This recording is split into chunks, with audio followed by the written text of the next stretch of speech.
Hi ಎಲ್ರಿಗೂ ನಮಸ್ಕಾರ. ಹಬ್ಬ ಅಂದ್ರೇನೆ ನಮಗ್ ನೆನಪಾಗೋದು ಫಸ್ಟ್ ಶಾಪಿಂಗ್. ಹಬ್ಬ ಅಂದ್ರೆ ಅಷ್ಟೇ ಅಲ್ಲ, ಏನಾದ್ರೂ ಫಂಕ್ಷನ್ ಆಗಿರ್ಬೋದು, ಅಕೇಶನ್ಸ್ ಏನಾದ್ರೂ ಬಂದ್ರೆ, ಅಥವಾ ಇನ್ನೂ ಏನಾದ್ರೂ ಮದ್ವೆ, ಬೇರೆ ಯಾರ್ದೋ ಮದ್ವೆ ಆಗಿರ್ಬೋದು, ನಾವು ಎಷ್ಟು ಪ್ರಿಪೇರ್ ಮಾಡ್ಕೊಂತಾ ಇರ್ತೀವಿ ಶಾಪಿಂಗ್ ಬಗ್ಗೆ. ಅಂಥದ್ರಲ್ಲಿ ಹಬ್ಬ ಅದು ನಮ್ಮನೆಯಲ್ಲೇ ಮಾಡ್ತೀವಿ ಅಂತಂದ್ರೆ ಇನ್ನೆಷ್ಟು ಯಾವ್ಯಾವ ತರ ಎಲ್ಲ ಪ್ರಿಪೇರ್ ಆಗ್ತೀವಿ ಅಲ್ವಾ? ಹಿಂಗೆಲ್ಲ ಇರೋವಾಗ ವರಮಹಾಲಕ್ಷ್ಮಿ ಹಬ್ಬ ಇಟ್ಕೊಂಡು ಶಾಪಿಂಗ್ ಹೋಗದೆ ಇರಕ್ಕಾಗತ್ತಾ? ಅದ್ರಲ್ಲೂ ಲಕ್ಷ್ಮಿಗೆ, ಮಹಾಲಕ್ಷ್ಮಿಗೆ ಸ್ಯಾರಿ ಉಡಿಸ್ಬೇಕಲ್ವಾ ವರಮಹಾಲಕ್ಷ್ಮಿಗೆ, ಅದಕ್ಕಾದ್ರೂ ಹೋಗ್ಲೇಬೇಕಲ್ವಾ ತರಕ್ಕೆ ಅಂತ ಅಂದ್ಬಿಟ್ಟು ಎಷ್ಟೊಂದ್ ದಿನದಿಂದ ಅನ್ಕೊಂಡು ಕ್ಲೀನಿಂಗ್ ಮುಗಿಲಿ ಅಂತ ಮುಂದಕ್ಕೆ ಹಾಕೊಂಡು ಬಂದ್ವಿ. ಅದು ಇಷ್ಟು ದಿನ ಆಯ್ತು. ಬಟ್ ಈ ಸರಿ ಪರವಾಗಿಲ್ಲ. ಲಾಸ್ಟ್ ಇಯರ್ ಎಲ್ಲ ಹಬ್ಬದ ಮುಂಚೆ ದಿನ ಬಂದಿದ್ವಿ. ಹಬ್ಬದ ಮುಂಚೆ ದಿನ ಅದು ಲೇಟ್ ಆಗಿದ್ದರಿಂದ ಯಾರೂ ಇರ್ಲಿಲ್ಲ. ನನ್ನ ಹಳೆ ಚಾನಲ್ ಅಲ್ಲಿ ವಿಡಿಯೋ ಹಾಕಿದ್ದೆ. ಅದು ಈಗ ಇದ್ದಿದ್ರೆ ನೋಡ್ಬೋದಿತ್ತು. ಯಾಕಂದ್ರೆ ನಾವು ಹಬ್ಬದ ಮುಂಚಿನ ದಿನ ಹೋಗಿದ್ವಿ. ಅದು ಲೇಟ್ ಆಗಿತ್ತು. 9 ಗಂಟೆ ಏನೋ ಆಗಿತ್ತು. ಶಾಪ್ ಅಲ್ಲಿ ಸ್ಯಾರಿ ತೋರ್ಸೋರೆಲ್ಲ ಮನೆಗೆ ಹೊರ್ಟೋಗಿದ್ರು. ನಾವೇ ಹುಡುಕಿ ತಗೊಂಡಿದ್ವಿ. ಇಲ್ಲಿ ಅಡ್ವಾಂಟೇಜ್ ಏನಂದ್ರೆ ನಾವೇ ಹುಡುಕಿ ತಗೋಬೇಕು. ಆದ್ರೆ ಒಂದೊಂದ್ಸರಿ ಇದೇ ಡಿಸಡ್ವಾಂಟೇಜ್ ಅಂತ ಅನ್ಸುತ್ತೆ. ಯಾಕೆ ಅಂತಂದ್ರೆ ಎಲ್ಲಿ ಏನ್ ಸ್ಯಾರಿ ಬೇಕಾದ್ರೂ ನಾವೇ ಹುಡುಕ್ಬೇಕು. ಆಮೇಲೆ ಇಲ್ಲಿ ಏನಂದ್ರೆ ಎಲ್ರು ಅವ್ರವ್ರೇ ಹುಡ್ಕೊಳ್ಳೋದ್ರಿಂದ ಒಂದೇ ತರ ಸ್ಯಾರಿ ಒಂದೇ ರೋ ನಲ್ಲಿ ಇರೋದೇ ಇಲ್ಲ. ಅಕಸ್ಮಾತ್ ಏನಾದ್ರು ಒಂದ್ ಸ್ಯಾರಿ ಇಷ್ಟ ಆಗಿ ಸಿಕ್ಕಿ ಅದ್ರಲ್ಲಿ ಕಲರ್ಸ್ ಏನಾದ್ರು ಆಪ್ಷನ್ಸ್ ಬೇಕು ಅಂದ್ರೆ ನಾವೇ ಹುಡುಕ್ಬೇಕು ಎಲ್ಲಿದೆ ಏನು ಅಂತ ಅಂದ್ಬಿಟ್ಟು. ಅಯ್ಯೋ ಸಾಕಾಗೋಯ್ತು ನನ್ಗಂತೂ. ಇಷ್ಟೆಲ್ಲ ಹುಡುಕ್ತಿದ್ವಾ. ಅಮ್ಮನ್ ಕೇಳ್ದೆ ಯಾವ್ ತರದ್ ಇರ್ಲಿ ಅಂತ. ಅಮ್ಮ ಏನು ಹೇಳಿಲ್ಲ. ನೋಡು ನಿಂಗೆ ಯಾವ್ ತರದ್ ಬೇಕು, ಪರವಾಗಿಲ್ಲ ನನ್ಗೆ ನಾನು ಉಟ್ಕೋತೀನಿ ಅಂತ ಅಂತಿದ್ರು. ಮನೆಯಲ್ಲಿ ಭಾಗ್ಯಮ್ಮನ್ ಕೇಳ್ಬಿಟ್ಟು ಹೋಗಿದ್ದೆ ಯಾವ್ ತರದ್ ಬೇಕಮ್ಮ ಅಂತ. ಅವರು ಯಾವಾಗೂ ಹೇಳೋದು ಒಂದೇ ಆನ್ಸರು, ಕಲರ್ ಯಾವ್ದಾದ್ರು ತಗೊಂಬಾ, ಯಾವ್ ತರದಾದ್ರು ತಗೊಂಬಾ, ಏನಂದ್ರೆ ಸಾಫ್ಟ್ ಆಗಿರ್ಬೇಕು ಅಷ್ಟೇ, ಇನ್ನೇನು ಕಂಡೀಷನ್ ಇಲ್ಲ, ಸಾಫ್ಟ್ ಆಗಿರ್ಬೇಕು ಅಷ್ಟೇ ಅಂತ ಹೇಳ್ತಾರೆ.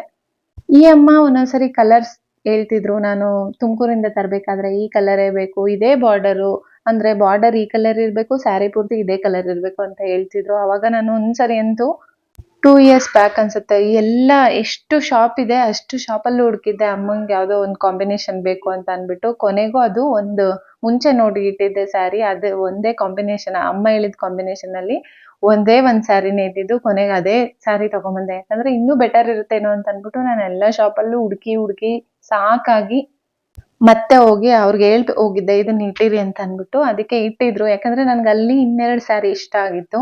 ಅದ್ ತಗೊಳ್ಳ ಅಂತ ಅಮ್ಮನ್ ಕೇಳಿದ್ರೆ ಬೇಡ ಅಂದ್ರು. ಭಾಗ್ಯಮ್ಮನ್ ಕೇಳಿದ್ರೆ ನಂಗೆ ಓಕೆ ಅಂತಂದ್ರು. ಆ 2 ಸ್ಯಾರಿ ನಂಗೆ ಬಿಡಕ್ ಇಷ್ಟನೇ ಆಗ್ಲಿಲ್ಲ. ನನ್ಗೊಂದು ಭಾಗ್ಯಮ್ಮಗೊಂದು ಅಂತ ತಗೊಂಡೆ.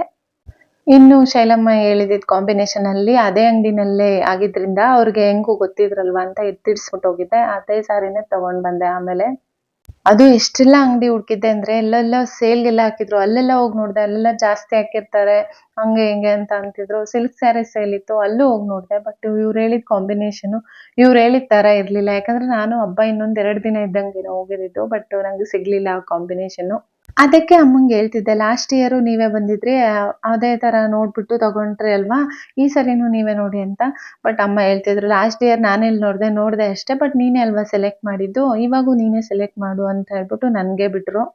ಸರಿ ಇನ್ನೇನ್ ಮಾಡೋದು, ಹೋಗಿದ್ದಾಗಿದೆ, ಚೂಸ್ ಮಾಡ್ಲೇಬೇಕಲ್ವಾ. ನನ್ಗೆ ಇಲ್ಲಿ ಮೇಲೆ ಒಂದು ಪರ್ಪಲ್ ಕಲರ್ದು ಇಷ್ಟ ಆಯ್ತು ಸ್ಯಾರಿ, ಆ ಪ್ಯಾಟರ್ನು ಕೂಡ ಇಷ್ಟ ಆಯ್ತು. ಅದ್ ನೋಡಿದ ತಕ್ಷಣ ಏನನ್ಸ್ತಂದ್ರೆ, ಅಮ್ಮನ್ ಕೈಯಲ್ಲಿ ಇಟ್ಕೊಂಡಿದ್ರಲ್ಲ ಈ ಸ್ಯಾರಿ, ಇದ್ ನೋಡಿದ ತಕ್ಷಣ ನಂಗೆ ಈ ಪ್ಯಾಟರ್ನ್ ಅಲ್ಲಿ ಮತ್ತೆ ಮೈಸೂರ್ ಸಿಲ್ಕ್ ಸ್ಯಾರಿ ಅಮ್ಮಂದಿವೆ ಅವೆಲ್ಲ ನೆನಪಾಯ್ತು. ಸೊ ಈ ಪ್ಯಾಟರ್ನ್ ಅಲ್ಲಿ ತಗೊಳ್ಳೋಣ, ಇವಾಗ ಹೆಂಗೋ ಟ್ರೆಂಡಿಂಗು ಇದೆ ಅಂತ ಅಂದ್ಬಿಟ್ಟು ಅಂಗಡಿಯವ್ರಿಗೆ ಕೇಳ್ದೆ. ಅವರು ಇಲ್ಲೇ ಎಲ್ಲೋ ಇವೆ ನೋಡಿದ್ರ ಅಂತ ನನ್ನೇ ಕೇಳಿದ್ರು. ಅವ್ರಿಗೂ ಹುಡ್ಕಿ ಸಾಕಾಗಿತ್ತು ಅನ್ಸುತ್ತೆ. ಮತ್ತೆ ಎಲ್ಲ ಮಿಕ್ಸ್ ಮಾಡಿಟ್ಟಿದ್ರು. ಅವ್ರು ಆಕ್ಚುಲಿ ಅರೇಂಜ್ ಮಾಡಿ ಇಟ್ಕೊಂಡ್ರೆ ಅವ್ರಿಗೂ ಈಸಿ ಆಗುತ್ತೆ. ಬಟ್ ಕೊನೆಗೆ ಫೈನಲಿ 1 ಅವರ್ ಏನೋ ಹುಡುಕಿದೀನಿ. 1 ಮುಕ್ಕಾಲ್ ಗಂಟೆ ಅಂತೂ ಹುಡುಕಿರ್ತೀನಿ. ಎಲ್ಲ ಹುಡುಕ್ದೆ. ಯಾಕಂದ್ರೆ ನಂಗೆ ಈ ಪ್ಯಾಟರ್ನ್ ಇಷ್ಟ ಆಯ್ತು. ಇದ್ರಲ್ಲಿ ಕಲರ್ಸ್ ಬೇಕಿತ್ತಷ್ಟೇ ಆಪ್ಷನ್ಗೆ. ಅದಕ್ಕೆ ಇದೆ ಅಲ್ವಾ ಅಂತ ಅಂದ್ಬಿಟ್ಟು ಅದೇ ಸ್ಯಾರೀಸ್ ಅಷ್ಟೇ, ಬೇರೆ ಏನು ಸ್ಯಾರೀಸ್ ಸೆಲೆಕ್ಟ್ ಮಾಡೋಷ್ಟಿಲ್ಲ ಅಂತ ಹುಡುಕಿ ಸಾಕಾಯ್ತು. ಇಷ್ಟೆಲ್ಲ ಹುಡುಕಿ ಇಟ್ಟೆ. ನಮ್ ಚೆರ್ರಿ ಅಂತೂ ಇದಿರ್ಲಿನಾ ಅಂತ ಎಕ್ಸ್ಟ್ರಾ ತಂದಿಡ್ತಾನೆ ಇದ್ದ. ನಾನು ಬೇಡ ಅಂತ ಅನ್ಕೊಂಡಿದ್ದೆ. ಅಮ್ಮಂಗೆ ಹೇಳಿದ್ರೆ ಅಮ್ಮ ಸರಿಯಾಗಿ ಚೂಸ್ ಮಾಡ್ತಿರ್ಲಿಲ್ಲ. ಅದಕ್ಕೆ ಅಪ್ಪನ್ನಾದ್ರೂ ಕೇಳೋಣ ಅಂತ ಅಪ್ಪ ಬಂದ್ರು. ಪಾಪುನ ಎತ್ಕೊಂಡಿದ್ರು ಚೆರ್ರಿನ ನೋಡ್ಕೊಂಡು ಕೆಳಗಡೆ. ಅದಾದ್ಮೇಲೆ ಬಂದ್ರು ಅಪ್ಪ ಮೇಲೆ. ಮನೇಲಿದ್ರು ಸಹ ನಾನು ಒಂದ್ 10 ನಿಮಿಷಕ್ಕೆ ಒಂದೊಂದ್ಸರಿ ನೋಡ್ತಾ ಇರ್ತೀನಿ. ಅಟ್ಲೀಸ್ಟ್ ಯಾರ್ ಎತ್ಕೊಂಡಿದ್ರು ಪರವಾಗಿಲ್ಲ, ಒಂದ್ 5 ನಿಮಿಷ 10 ನಿಮಿಷಕ್ಕೆ ಒಂದೊಂದ್ಸರಿ ಗಮನಿಸ್ತಾ ಇರ್ತೀನಿ. ಅಂಥದ್ರಲ್ಲಿ ನಾನು ಕೆಳಗಡೆಗೂ ಹೋಗಿಲ್ಲ, ಅಮ್ಮನೂ ಹೋಗಿಲ್ಲ. ಅದಕ್ಕೆ ನಾವ್ ಏನ್ ಮಾಡ್ತಿರ್ಬೋದು ಅಂತ ಅನ್ಬಿಟ್ಟು ಅಪ್ಪ ಚೆರ್ರಿನ್ ಕರ್ಕೊಂಡ್ ಮೇಲೇನೆ ಬಂದ್ರು. ಅಷ್ಟ್ರಲ್ಲಿ ನಾನೆಲ್ಲ ಚೂಸ್ ಮಾಡಿ ಇಟ್ಟಿದ್ದೆ. ಅಮ್ಮನ್ ಕೇಳ್ತಾ ಇದ್ದೆ ಆಪ್ಷನ್ ಯಾವ್ದಿರ್ಲಿ ಅಂತ ಅನ್ಬಿಟ್ಟು, ಇಷ್ಟು ಕಲರ್ಸ್ ಅಲ್ಲಿ ಯಾವ್ದಿರ್ಲಿ. ಯಾಕಂದ್ರೆ ಕೆಲವೆಲ್ಲ ನಂಗಂತೂ ಎಲ್ಲ ತಗೋಬೇಕು ಅಂತ ಅನಿಸ್ತಿತ್ತು, ಎಲ್ಲಾನು ಚೆನ್ನಾಗ್ ಅನಿಸ್ತಿತ್ತು. ಅದ್ರಲ್ಲಿ ಚೂಸ್ ಮಾಡು ಅಂತಂದ್ರೆ ನಂಗೆ ಆಗ್ತಾ ಇರ್ಲಿಲ್ಲ. ಅದಕ್ಕೆ ಅಮ್ಮನು ಸೇಮ್ ಅದೇ ಡೈಲಾಗ್ ಹೇಳ್ತಾ ಇದ್ರು. ಅದಕ್ಕೆ ಅಪ್ಪನ್ನೇ ಕೇಳೋಣ ಅಂತ ಅನ್ಬಿಟ್ಟು ಅಪ್ಪನ ಮುಂದೆ ಎಲ್ಲ ಎತ್ಕೊಂಡೋಗಿಟ್ಟೆ, ಕೂರಿಸ್ಬಿಟ್ಟು ಅಲ್ಲಿ ಕೆಳಗಡೆ. ಆಮೇಲೆ ಇಟ್ಕೊಂಡು ಅಪ್ಪ ಒಂದಷ್ಟು ಸ್ಯಾರೀಸ್ನ ಸೆಲೆಕ್ಟ್ ಮಾಡಿದ್ರು. ಆಮೇಲೆ ಅಪ್ಪ ಸೆಲೆಕ್ಟ್ ಮಾಡಿದ್ದೆ ಫೈನಲ್ ಆಗಿ ಎತ್ಕೊಂಡು, ಯಾಕಂದ್ರೆ ನನಗೂ ಎಲ್ಲ ಇಷ್ಟ ಆಗ್ತಿತ್ತು, ಯಾವ್ದಾದ್ರು ಓಕೆ ಅನ್ನೋ ತರ. ಅದಕ್ಕೆ ತಗೊಂಡು ಬಂದ್ವಿ. ಕೆಳಗಡೆ ಇನ್ನೂ ಜಾಸ್ತಿ ಕಲೆಕ್ಷನ್ಸ್ ಇತ್ತು. ಅದರಲ್ಲೂ ಒಂದಷ್ಟು ಸ್ಯಾರೀಸ್ನ ಸೆಲೆಕ್ಟ್ ಮಾಡ್ಬಿಟ್ಟು ಪ್ಯಾಟ್ರನ್ ತೋರಿಸ್ಬಿಟ್ಟು ಹಬ್ಬಕ್ಕೆ ಬರ್ತೀವಿ ಅಂತ ಅಂಕಲ್ಗೆ ಹೇಳ್ಬಿಟ್ಟು ಬಂದ್ವಿ. ಅವ್ರು ತುಂಬಾ ಚೆನ್ನಾಗಿ ಗೊತ್ತಿರೋದ್ರಿಂದ ತುಂಬಾ ನೀಟಾಗಿ ರೆಸ್ಪಾಂಡ್ ಮಾಡ್ತಾರೆ. ಮತ್ತೆ ಡಿಸ್ಕೌಂಟ್ ಎಲ್ಲರಿಗೂ ಕೊಡ್ತಾರೆ ಅವರು, ನಮ್ಗೆ ಗೊತ್ತಿರೋರ್ಗೆ ಅಂತ ಏನಲ್ಲ. ಅವ್ರದ್ದು ಓನ್ ಬಿಲ್ಡಿಂಗ್ ಆಗಿರೋದ್ರಿಂದ ಮೇ ಬಿ ಡಿಸ್ಕೌಂಟ್ ಕೊಡ್ತಾರೆ ಅಂತ ನಾವು ಅನ್ಕೊಂಡ್ವಿ. ಯಾಕಂದ್ರೆ same cloth, same pattern, same ಬಟ್ಟೆನೆ ನಾವು ಬೇರೆ ಕಡೆ ಶಾಪ್ ಮಾಡೋದಕ್ಕೂ ಇಲ್ಲಿ ಶಾಪ್ ಮಾಡೋದಕ್ಕೂ ಕಂಪೇರ್ ಮಾಡಿ ನೋಡಿದಾಗ ತುಂಬಾನೇ ಡಿಫ್ರೆನ್ಸ್ ಇರುತ್ತೆ.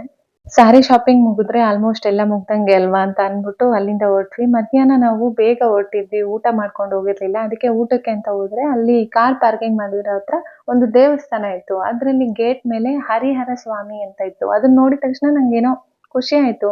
ಶಿವ ಮತ್ತೆ ವೆಂಕಟರಮಣ ಇಬ್ರು ಒಂದೇ ಹತ್ರ ಸಿಗ್ತಾರಲ್ವಾ, ಗೋವಿಂದ ಶಿವ ಅಂತ ಅಂದ್ಬಿಟ್ಟು ಒಳಗಡೆ ಹೋಗೋಣ ಅಂತ ಅಂದಿದ್ದಕ್ಕೆ ಅಪ್ಪ ಸರಿ ಹೋಗೋಣ ಅಂತ ಅಂದ್ರು. ಅಲ್ಲಿಂದ ಅಲ್ಲಿ ಒಳಗಡೆ ಹೋದ್ವಿ. ಇದು ತುಂಬಾ ಹಳೆ ದೇವಸ್ಥಾನ. ಎಷ್ಟು ಚಂದ ಇದೆ ಅಂದ್ರೆ ತುಂಬಾ ಚೆನ್ನಾಗಿದೆ. ಇಲ್ಲಿ ಇನ್ನೂ ಹಳೇ ಪದ್ಧತಿಗಳನ್ನೆಲ್ಲ ರೂಢಿಸ್ಕೊಂಡಿದ್ದಾರೆ. ಇಲ್ಲಿ ಇವಾಗ್ಲೂ ಸಂಜೆ ಆದ್ರೆ ಕಾಮಧೇನು ಅಂದ್ರೆ ಹಸುನ 3 ಸುತ್ತು ಸುತ್ತಿಸ್ತಾರೆ ದೇವಸ್ಥಾನಕ್ಕೆ. ನಾವು ಹೋದಾಗ ಅದೇ ಮಾಡ್ತಿದ್ರು, ಯಾಕಂದ್ರೆ ನಾವು ಹೋಗಿದ್ದು 5 ಗಂಟೆ ಆಗೋಗಿತ್ತು. ಆ ದೇವಸ್ಥಾನ ಎಲ್ಲ ನೋಡ್ಕೊಂಡು ಅದಾದ್ಮೇಲೆ ನಾವು ದೋಸೆ ಸ್ವಲ್ಪ ತಿನ್ನೋಣ, ಸಾಕು ಬೇರೆ ಏನು ಬೇಡ ಅಂತ ಅಂದ್ಬಿಟ್ಟು ಅಲ್ಲೇ ದೋಸೆ ತಿನ್ಕೊಂಡು ಮನೆಗೆ ಹೊರಟ್ವಿ. ನಾವು ಬರೋಷ್ಟರಲ್ಲಿ ಸನ್ಸೆಟ್ ಟೈಮ್ ಆಗಿತ್ತು. ಕೆಲವ್ರು ಹೇಳ್ತಾರೆ ಸನ್ಸೆಟ್ ನ ಇಷ್ಟ ಪಡಬಾರ್ದು ಅಂತ, ಆದ್ರೆ ನನ್ನ ಪ್ರಕಾರ ಇದೆಲ್ಲ ನೇಚರ್ ಅಲ್ವಾ.